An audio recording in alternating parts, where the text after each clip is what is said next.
নেতৃত্বে বিএনপির কিছু লোক সহ বিএনপির কিছু কুলঙ্গার মিলে আমার বাবাকে নির্মমভাবে দিনের আলোর মতো বড়া বাজারে কুপিয়ে কুপিয়ে হত্যা করছে।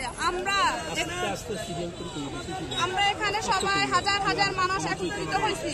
আমার বাবা খুন করে খুনিরা এখনো বাইরে, খুনিদেরকে তাড়াতাড়ি আইনের অ্যারেস্ট করে আইনের আওতায় এনে ওদেরকে সর্বোচ্চ শাস্তি দিতে হবে এবং ওদেরকে ফাঁসিতে ঝুলাতে হবে। আর আমার ভাইদেরকে মিথ্যা মামলা দিচ্ছে, দর্শন মামলা দিয়ে আমার ভাইদেরকে হয়রানি করছে। এটা জোর দাবি আমরা জানাচ্ছি। এক সপ্তাহের ভিতরে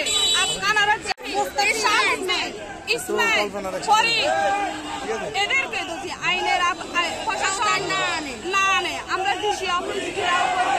যা যা